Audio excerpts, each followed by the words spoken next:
All right, FBA Unfiltered crew, thanks for joining us once again. And I am here with Rami, and we're doing our weekly update video for this new Amazon FBA product we launched about 2 months ago, our Shilajit gummies for women. So, Rami, take it away. How are you, man? I'm doing well, Taylor. I appreciate the introduction. So let's get right into it. So first things first, there's not been too much updates from last week to this week. Besides actually, the subscribe and save start to go up, which is really cool. I think we stayed right around the same in regards to our profitability. So I'll move right into that because the listing itself stayed the same. We had a really good sales day yesterday. We sold 5 units, and our sales rank is starting to creep up a little bit. Like the consistencies, we're starting to hover over getting under the 100,000 sales rank, which is really, really good. But if we go into per unit, we're at negative $3.65. Last night it was like negative $2.20. So we're still not at where we need to be in regards to this. And ideally, we would raise the price to make this. This can't be sold at $19.99 profitably. It is the reality of it. It needs to be higher. But we're just trying to get this thing ranked. And as of right now, although the subscriptions are going up, which is up to 14, which is cool, I just don't know what we're going to have to do to really, really make this work. Besides probably incorporating UGC, I think this is going to require user-generated content at this point because it's clear that whatever we're doing right now is not working just through ads and just getting on a listing. I thought this thing would just rank organically so much higher when there's still nothing for Shilajit for women. If we search this, still there's literally nothing. So it's really surprising to me that this isn't converting a lot better. It's shocking even. Like you can see here, this one, yeah, granted this one's $8.99, but this is like the only pinkish one there, and you can see how high these sales volumes are around it. It genuinely is surprising to me. And the only thing I can think of possibly that is like maybe this is like causing it to shift is that I'm noticing in the PPC. See, even like Shilajit women honey, like yeah, we should be ranking very highly for that. But a lot of women are buying these sticks. I've been looking at those actually. Funny you bring that up. I've been looking into that a little bit. Yeah, it seems like a lot of people are buying these, Hmm. which, we can consider going down that route and manufacturing that sort of product.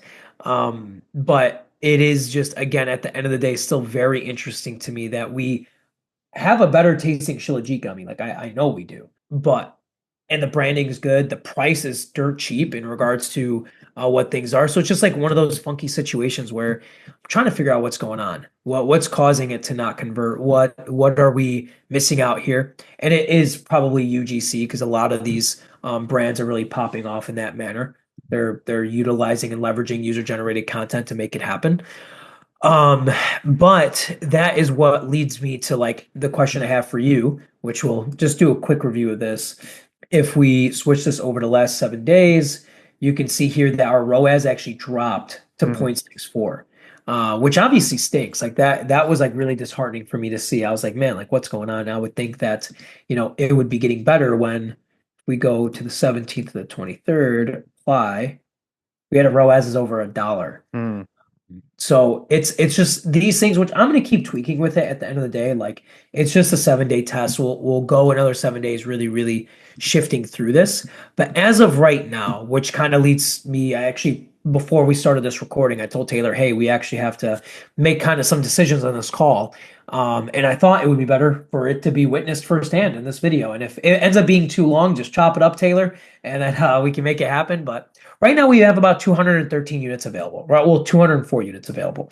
So the problem is I was speaking with the manufacturer of this product, which she actually manufactures other products for a different brand that I'm in. And she told me that, hey, we're ready to fulfill the rest of your Shilajit. But the thing is that like, we did it as like a one time for you to do it for 500 units.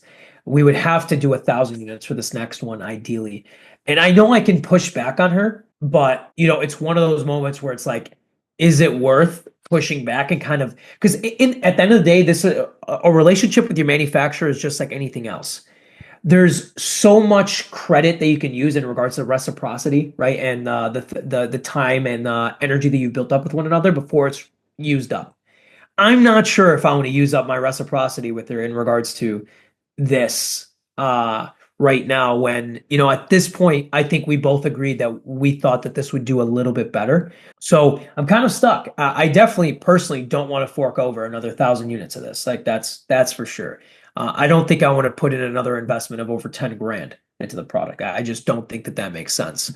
Um, but I wanted to know your feedback, Taylor, and we can go from there. So am I understanding correctly? We only have 204 units left out of the initial 500. Is that right? Yeah, so essentially what we're looking at, and if you remember, we only got 360 that were fulfilled of That's the what I five. thought. Yeah. Yeah, so right now we're tracking to sell, I think about like 140 units per month, Mm-hmm. 120 units per month. So we have another 6 weeks of runway. Mm-hmm. Um, so we can kind of make that. I wanted to present this to you so we can make this decision in the next 3 weeks. Hey, did we want to really, really push with this? Because what I'm realizing, which it's kind of one of those things that I'm kind of kicking myself in the butt here, where I'm a really, really, and Taylor, I taught you this myself. I'm a very big proponent in being a believer in the thing that you sell, and just be hyper fixated and passionate about it, Mm-hmm. right? And I kind of told you what I wanted you and I to do was to launch like a men's brand, right? Mm-hmm. Like some because that's trending so high right now is a men's sort of brand, and I'm sitting here and I'm looking at this and I'm like, did we think that this would be kind of like a shoe-in, like for sure guaranteed? Yes, which is why we went with it. But at the end of the day, it's not like I'm willing to get myself in front of the camera and start making videos about it. Like I'm that is not what I'm doing. So the question that I have to you that again, we don't have to make this decision now. Maybe we can make this like a multi-week discussion per call. Is hey, do we really want to invest another $10,000 in this, or do we want to try and make back as much money as we can back as possible, and then really do things right and launch a brand and product that we're like, yo, this is sick, this is different from the market, and it's truly better than everybody else, right? These are the things that I think that we should, really, really sit with and think through.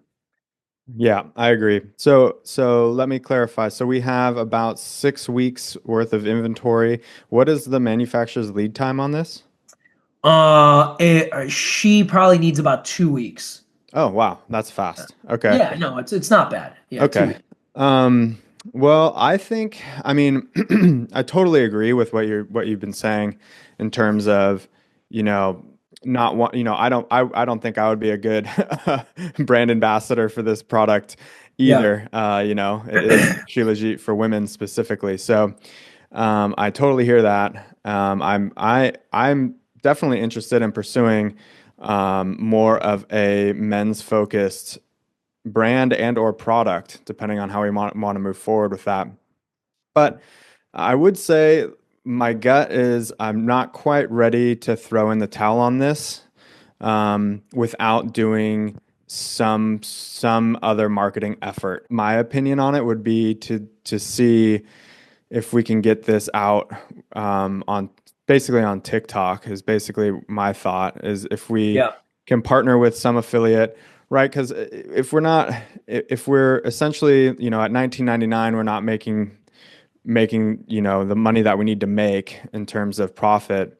But we do bump it up to whatever, 24, 29, and then we just work with some TikTok affiliates and cut them a good percentage of commission such that we're basically back at that break even and just see if we can get some units to move that way because there still isn't anything on that first search page for any Shilajit for women product that actually looks like it was made with women in mind.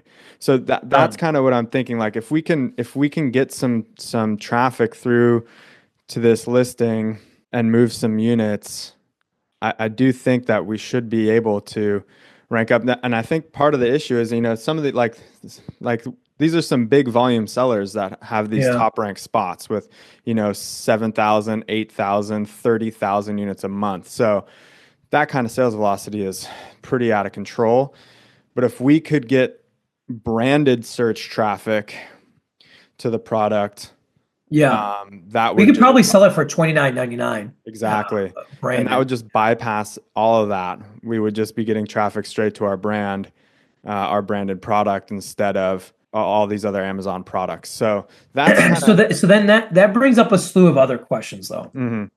And that's like, because like, dude, like hindsight is 2020, right? So like, do I think Elemental Nutraceuticals is the best brand name for a Shilajit women's gummy? It's not. Hmm. So the question would be is, do we want to go through because like we haven't officially created an LLC for it, Hmm. because we're just be kind of like going through my own stuff to make this happen.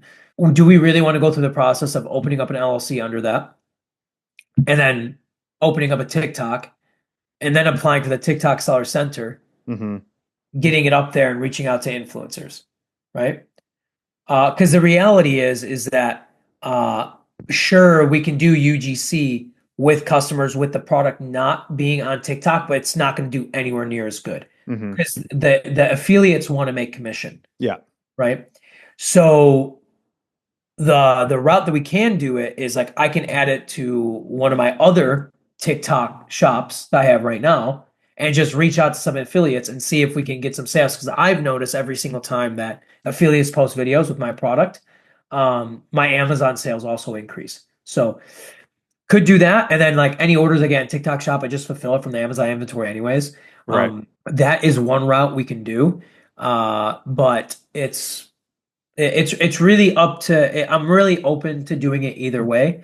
That's why I kind of like am like pushing like, hey, do we want to consider that brand that if we're gonna go down the route of doing everything like start to finish, doing the TikTok Seller Center, creating our own website, do the whole nine, like I think like I'm more in the tune of like, hey, we should scrap this and then build that out and do it with a product and brand that we're willing to stand like 10 toes down on, right? Hmm. That would Yeah. be my opinion. Like I'm not saying we should just give up on this entirely. I'm just saying like, hey, we need to now make these kind of decisions over the next couple of weeks. Yeah. I agree with everything you said about, hindsight on this branding, the brand name and what we did. Because we really did start this whole process thinking we were going to do a men's oriented brand. And then we just kind of tried to shoehorn this women's product in. And I think essentially we just kind of, we don't have a good match. Yeah. Um, with the brand name and with the product. So I agree with that. So yeah, I would be really Yep. hesitant. I don't think I would want to do the whole LLC and separate TikTok shop setup for this brand as is. So I would be in favor of going through your existing account and just doing it that way as kind of like a last ditch effort. Like just see if that helps. If it makes a big improvement, cool. Then we can go from there. If it doesn't make a big improvement, then I think I agree that we should probably just try to recoup investment and redeploy and do another launch. Yeah, that's what I think as well. And like ultimately what, because now I'm working with a lot of different brands on the day to day, and bigger brands. Funny enough, like it's weird because now I kind of started like a small time agency, and so I'm on some of these branded calls that are like, and I'm seeing what these new and upcoming brands are doing. I'm like, this is really good. And like one that really stood out to me, and it was a men's only brand. And I think I sent it to you. Did we talk about Flakes? Yeah, we covered it in the last call. Yeah. Yeah, and it's just like I keep on going back to it where I'm like, dude, like such a great brand name. Targets specifically what it is. Same with Primal Queen. Like Primal Hmm. Queen's the same concept. It's really, really good. And dude, like I know if you and I found something like this, we'd crush. I know we would, right? So and I think regardless whether if this works or doesn't, we still learned a ton. And I think we learned how to like work with one another as well in a, Hmm. in a quick manner. So, and I know that we work well together even actually. We learned that as well. So, by no means do I look at this as a failure regardless. I say we will give this test. I will add it to the TikTok shop. I'll see if I can get this in the hands of some influencers and see what happens and go from there. And if it works, fantastic. If it doesn't, I think I would want you to start brainstorming that and start thinking like, hey, Hmm. what things are needed in the market that we can add our spin to it and just make it really cool. And just make it unique. Like again, like I like even if we go to like one more, I'll kind of end the video with this. Like Tushy is such another good example. of like a brand that just took such a funny concept of a bidet and just built like such a beautiful brand behind it, you know? Mhm. So like this is a kind of thing that I know you and I are capable of doing. So why we should do it, like that kind of thing. I would rather just be excited about what we're doing. Like I'm super excited about the other brand I'm launching, and I'm Mhm. making like 10 videos a week on it, X, Y, and Z. That's because I'm a believer in it. I know it's good. I know it's better than the market. X, Y, and Z. I want us to do the same thing. So yeah, is there anything else you wanted to leave on? I know this video is definitely a lot longer than our usual one. So is there anything else you wanted to go over during this call? I've just been really thinking a lot kind of in the back of my mind about the concept of product market fit Yeah. and really identifying an opportunity, but more than anything, just really executing well, having a really well-defined niche and having that product market fit be super tight. Because I think that's what really we're seeing is all these micro brands are just crushing it because even if you're targeting, 0.001% of the population, if they're all hooked on it, you're still making millions and millions of dollars because there's just that many people around. So Yeah. that's been kind of what I've been thinking a lot about is how can I come up with, because I've been thinking about, I have a new dog, so I spend a lot of time thinking about products in the pet space and how I could bring something to market there, and and just this I'm just captivated by all these brands that just seem to really nail that product market fit, whether Yeah. they're in whatever space, and I'm really interested in kind of how exactly they've identified that so clearly and precisely. I'm actually going to do a little test myself. I have another brand with a product that has had some issues, and I have some inventory left over that I have to basically dispose of. And I and yet there's another product that I have in mind that I think I can repurpose my inventory, this inventory I have to dispose of, and basically come up with a new prototype for a new product. And so I'm actually just going Awesome. to go ahead and I'm just going to kind of do it the old fashioned way, so to speak. Get on social media, tell people what I'm doing, do it by hand, and just get like beta testers and just be like, hey, this is the concept. This is the problem that I'm trying to solve. If any of you guys have had this problem and want to get, one of these beta testing samples, send me your email, send me your contact info, and we'll get in touch and I'll just send it out. You let me know how it is and just kind of see if I can build up a product organically in that sense with this really tight connection to what the customer actually wants by getting that direct feedback and see if I can get that product market fit that way. So, anyways, that's Yeah. just kind of like where my head's been. So I totally That's what agree we're with missing you. here, by the Yeah. way. Like that's what Yeah. we're missing here. We're missing product market fit, like for Yeah. sure. And and at the end of the day, it's still not like a hyper unique product. I think we did enough of a spin. It's just very intriguing. I do think if we had UGC, it would make sense. Like I Yeah. do think like if we had influencers directly driving traffic to it, it would make a ton of sense. Which so we're gonna see how that does. Hmm. But I do think if we can have that thing that you just said. And honestly, Taylor, like if we find something unique enough, I have like a fair amount of people that can even invest in us that we can Hmm. consider. If it makes sense too, just so we're not dumping more of our own capital. Yeah. If we truly find something that's super cool, super unique, and that's kind of the goal that we wanted to do anyways, right? Hmm. So Yeah. let's Exactly. let's spend some time thinking about this, man. Like I really I know that we have something to synergize here, so we can Absolutely. kind of go from there and see what happens. Absolutely agree. There's so much opportunity out there, and nothing can stop us, bro. I mean, we know we can do it. We're here, man. We just gotta keep getting after it. That's the name of the game. Everyone watching to the end, thank you. We appreciate you. If you thought you found something insightful in this video, please go ahead and like. Please leave us a comment. Let us know what kind of behind the scenes topics you'd like to see us discuss. If you have any questions, please ask them, and please subscribe to the channel. And thanks again for watching, and we'll see y'all in the next one. See ya.